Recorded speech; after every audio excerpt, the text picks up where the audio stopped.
Guess who came through for Lou? Influencer, model, actor, sultry singer, all around popping personality, Fran the One. We chat with Lou about what makes him the one and what you can expect to see from him on Chasing LA. So get comfy, baby. Who do you think is the queen or the HBIC, since that's an ongoing war right now? Whoo, child. Guess Who with Lou is where I come through to chat with who you do know or don't know but need to know. I'm chatting with the best and there will be mess, but you will never know who is next. First things first, how Mhm. old are you? I knew this question was coming, and I'll tell you off camera. Tell my age just simply because I feel like that becomes the focus, and it Mm-hmm. gives room to others to say, "Oh, well, why isn't she doing it? At this age, or why isn't she where she needs to be, or whatever the Mm-hmm. case might be." I just feel like ageism isn't something that just interests me at all. I just feel Right. like I'm in my prime. Where are you from? I'm originally from Atlanta. I was actually born in Montgomery, Alabama, honey. Okay. But I spent most of my years, my younger years, high school years, in Atlanta. I went to So, what's your zodiac sign? Virgo, baby. Ooh, and you know Beyonce is a part of the family. Okay. And then, Exactly. so Fran the One. What Yeah. makes you the one? What makes me the one is, to be honest, just someone who's walking in their truth, Mm-hmm. walking in, an imperfected truth as well. I'm not, when I decided to come on this platform, I didn't decide to come on this platform as just someone who, claimed that they made it, they arrived, I'm established. Because then if that's the case, then what are you chasing? Mm-hmm. I kind of want the viewers to see me whip as a work in progress. Mm-hmm. And I felt the one represents me as I'm only in competition with myself. Acting, modeling, and all around personality. What was your first love? Singing. Oh.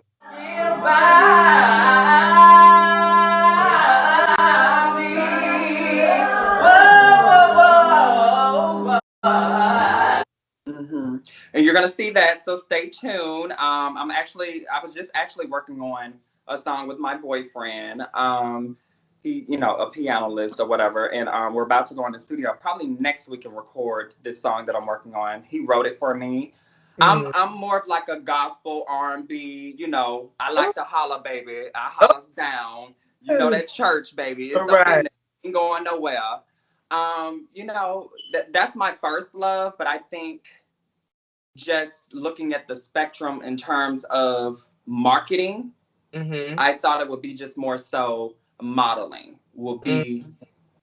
Do I hear a possible collaboration with Jayla Jalon, produced by King Payne? Is that what I hear? Oh, Oh, well, I who is can't that? wait.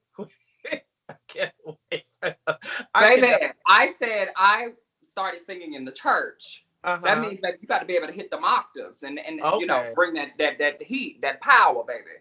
Her voice So, is too soft, you know. okay. No, Okay. ma'am. Who and what inspired your career? Honestly, um, my mother is someone who inspired me in terms of she was a feminist.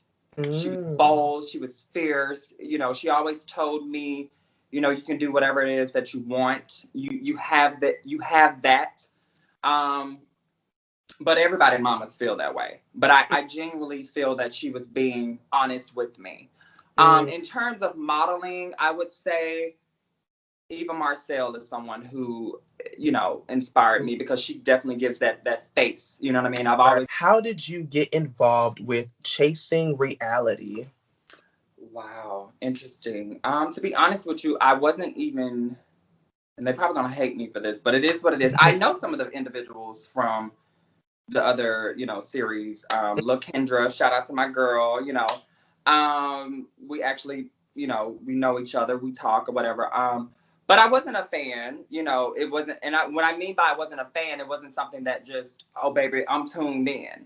This was an isolated thing for me. Actually, the beginning of last year, I had MTV reaching out to me about to be on Catfish, Deal or No Deal. I was in Tasha Smith acting class. I was in a film called Dad Divas, and Thomas Q. Jones, who's a reality, he's a movie star and also a retired NFL player. And I was a part of his Cast Star app. And I had a lot of opportunities. It was over, baby. It was over. Oh, baby. You had cut out for a second. I was like, oh my God, what happened? So I heard app and then you had cut out. Okay. So from there, from January to April, like so many opportunities was coming my way. And I was really getting back into this whole entertainment thing because I have a full-time job. Like I work for the government. Literally, she pays the bills well, So I wanted to kind of like get back into that, that thing that just gave me that joy. You know what I mean? And things were happening. COVID hit. It went downhill. Next thing I know, my best friend Casual, shout out to Casual, by the way, he actually told me, was like, well, they're auditioning for the Chasing Reality. And I was like, okay, I don't know if to be honest, I didn't really know I was in that mental space to even commit to the scrutiny, the speculation, the judgment, the, the time. Right. All of that comes with a reality show. I didn't think I was mentally in that space at that time because there was so much going on with me. I'm in an open relationship with a much younger guy. My mom was sick. I'm an essential worker.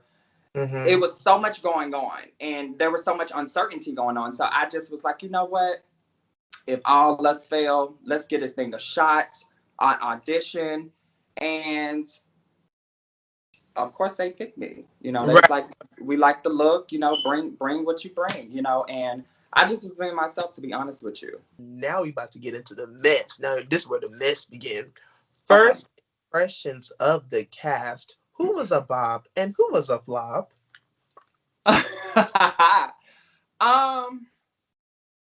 Wow. Very interesting. And this is your first impression, like first impression. To be honest, when I put this makeup on, baby, I see no one else. Ooh. And I felt like all of them was. So, just when I first met everybody, I was just like, oh, baby, I got this. And true to form, baby, I didn't have it, I had to bring it just like everybody else. And that's the truth of it. This current moment, who can kick it with and who can kick rocks? Who can I kick it with? Definitely my boy Andre. Like, no tea, no shade. He's awesome. He's amazing. A star. He's somebody that I actually talk to every day. I'm at work telling them about, what's going on in my day, telling them about my relationship, telling them, that's my boy. You know what I mean? D. Hawkins, Hershey. I haven't had a really like one-on-one with Hershey and really until today, but we've always been cordial and mutual.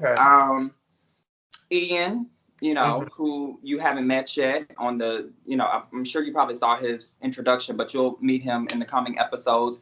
Also just a very bubbly spirit about himself. Jeremy and I, we're DM buddies. All the girls love him, know.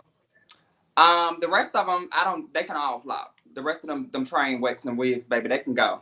In episode 1, where do you think you and Alicia went wrong? And do you feel your comment was transphobic? You already knew you was gonna get that question. It's so controversial too. And okay. All right. So the whole thing with Alicia and I, my best friend, which is Casual, his sister is also my best friend. She's trans. Her name is Zahar. She owns Transcending Barrier, which is a huge trans organization, that help trans rights, with education, funding, whatever, housing, whatever they need. So I have nothing but respect for trans women. You know, I even was about to transition at one point in my life, you know, when I was in high school. I hormone, you know, but for me, I realized that wasn't for me. So I have no disrespect. I understand the struggle. You're talking about someone who identifies as non-binary, you know, who has had surgery, who, you know, conforms to the basic, you know, cis woman type of, you know, look, and all of that. So I have no like issue with trans women. Let's just put that out there. I respect my trans girl, and if I offended anyone, I apologize. However, and this is not an excuse, this is just to understand what I said had some weight to it. Okay, and what you guys did not see was she made some drug allegations about myself, Jayla, and Andre. We went to the restroom.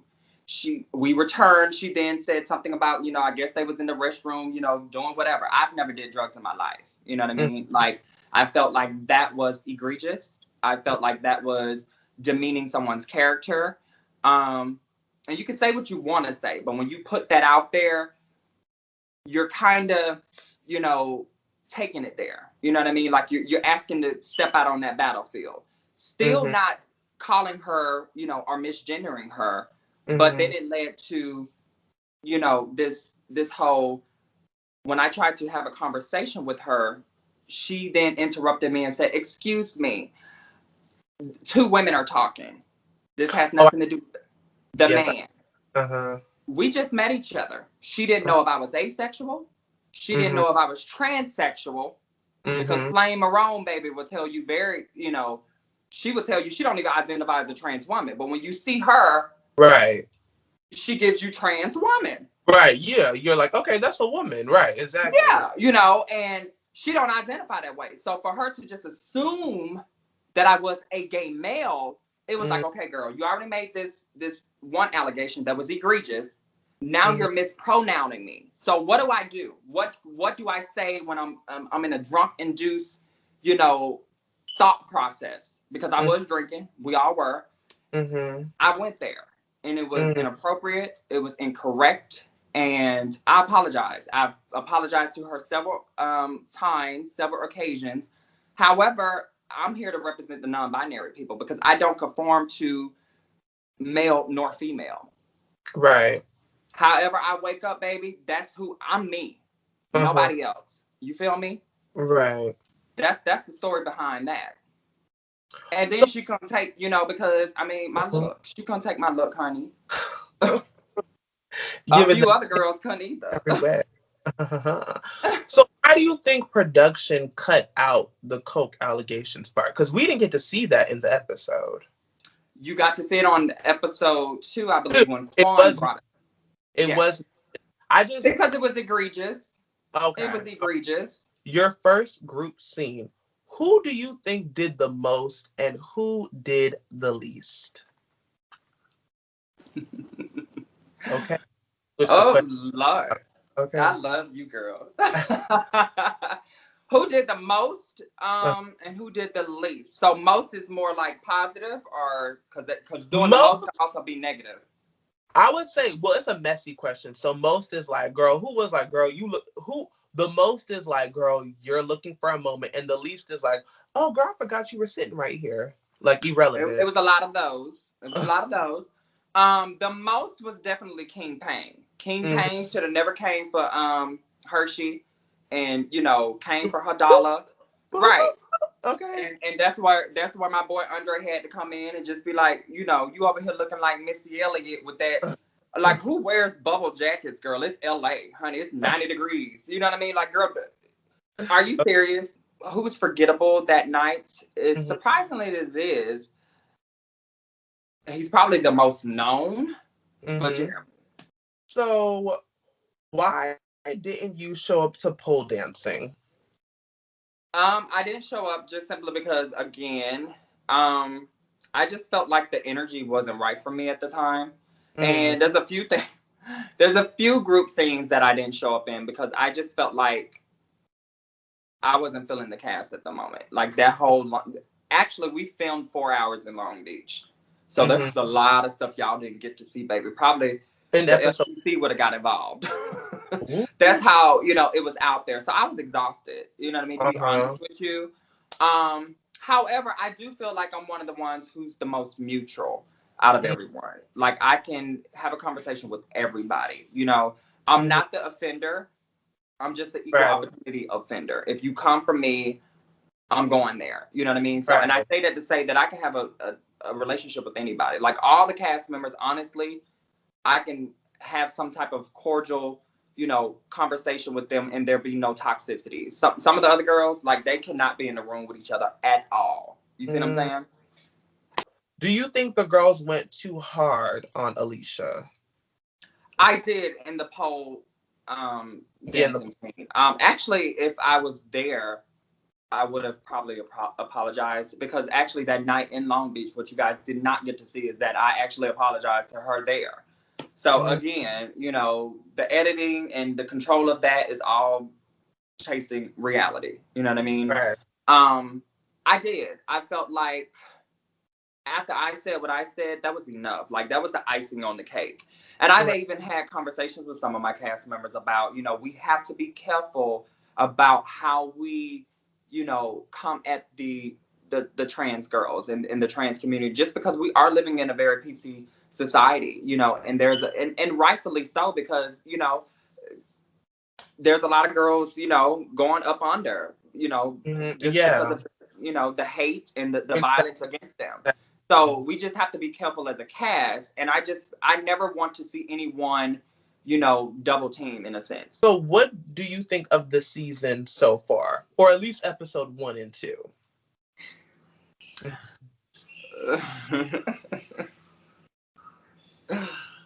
Oh, child. I think production did really good with finding some unique, colorful talent. If you look at season 1 of Atlanta, you look at season 1 of Dallas, we're demolishing the talent. We're demolishing the looks. No shade, but honestly, and it's no shade to them. I'm just calling it what it is. It's just, y'all first season has been doing what it needs to be given. I'll just say exactly, and rightfully so, because we had to, Atlanta is a big, platform that we had to, we had to bring it, and I'm sorry, we had to bring it, and I think overall it depicted what we gave. To be honest with you, it depicted what we gave. Do you feel like any of the drama was contrived or forced? Because it can come off like that to viewers, because in our head, it's like, okay, these bitches do not know each other. Like, nobody knows anybody. So where's all this energy like y'all have history? Some of it was definitely forced. I'm just going to be all the way real with you. Some of it was forced. Some of it was organic. Mine with Alicia was organic. Like I said, Fran is not going to have an issue with nobody. For the most part, I'm very reserved, very mature, very laid back, very private. That's my zodiac. But anybody that follows the zodiac knows that a Virgo has a deadly tongue. I'm going to get to those last 3, but girl, let me freestyle this one.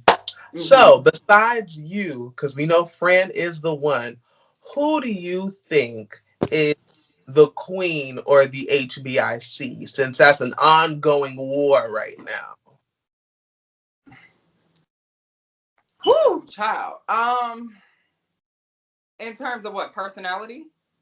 In terms of the show, because I really feel like everybody's like, oh, well, I'm the queen. Oh, well, I'm the queen. Well, I'm the HBIC. It's like, girl, it's episode 2. So I don't know.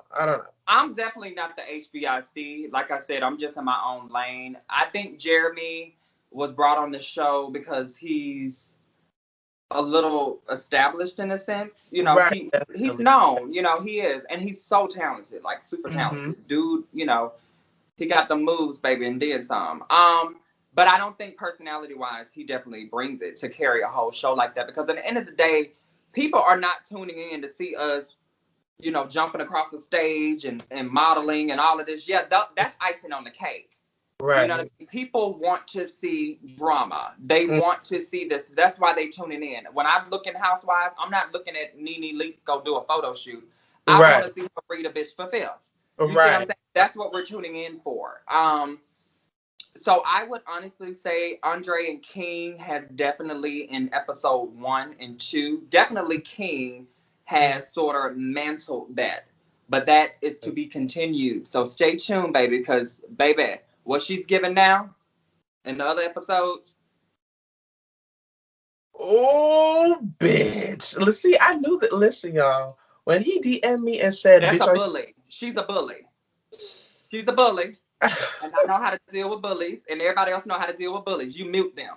Right. And you see what it really is. It's insecurity. Yeah. Um, when this bitch DM'd me and said, "Are you ready for the tea?" I said, "Oh yeah, we gotta do Girl, bye. the tea." Okay. Yeah. I knew it was gonna be giving what needed to be given. Um, so what else? Oh, what were your initial goals with this opportunity? Do you feel they changed or were they achieved? Honestly, whether I'm on season 2 or not, I know Mm-hmm. that the higher power has something that is bigger than me and more ordained for my life. I Uh-huh. feel like honestly that this opportunity allowed me to be able to see myself, Mm-hmm. things that are good and things that are bad, things that need to be corrected about me, not Mm-hmm. about another bitch, because that's their story. Line. You see what I'm Okay. saying? It was really about me reflecting and looking in the mirror about wow. These are Mm-hmm. things that I internally need to change about myself. Where do you see yourself in 5 years? Girl, hopefully married with a man. Girl. She ready to settle down. She ready to settle down. No, honestly, I want to be on them hills. I Mm-hmm. want a mansion on them hills. I Oh, live in North Hills, California, which is in LA County, Van Nuys, Sherman Oaks area. oh, But okay. I want to be in Bel Air on them Right. hills. That's my goal. I'm chasing that check. And then what is one thing about Fran that people don't know but need to know? Whew, child. She Mm. is good, honey. Oh my goodness. Well, you know, Don't know, but need to know okay. that I don't have all the answers and I'm flawed Mhm. just like everybody else. The difference is that there's a heart, there's a soul, and I just think a lot of times I'm misunderstood. And that's okay. Most introverts are misunderstood. I know how to be social. I know how Mhm. to stand up and be noticed, but naturally, organically, I'm a private, laid back, chill person. And Mm. that's what I want them to know. It's just, I'm observant. To promote to the people, what are you promoting right now? What are you promoting? Okay, well, like I said, I'm actually about to go into the studio next week and record my song called Good, which I'm so excited about. My boyfriend actually wrote the song. Also, you can go to my page, Fran underscore the one, on Instagram. I'm also doing a lot of branding, modeling. A lot of brands have hit me up, and I actually get some commissions. So if y'all see some of these brands Yeah. that I'm promoting, make sure y'all go to get that discount, honey, so I can get that check, so I can Right. hurry up and get on them heels. All right. And what else I got in the works? I'm also about to do some modeling with D Hawkins, his brand. He has a new clothing line coming out. And like I Yeah. said, I don't have an issue with giving other girls their due because Mm-hmm. I'm a model. And models, they do what? They model the brand, they get their check. That's Mm-hmm. what it is. So everything else is just like I said, it's a work in progress, just to be continued. But definitely look out for that song. I'm definitely excited about that.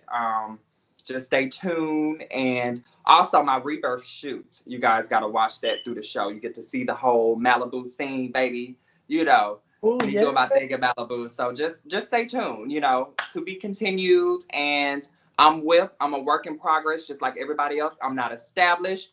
I ain't arrived. This is the process with me, baby. And if you enjoyed the interview, then you will enjoy the season. Make sure to check out these queers of color chasing checks and reading the train wrecks on Chasing LA, only on Chasing Reality.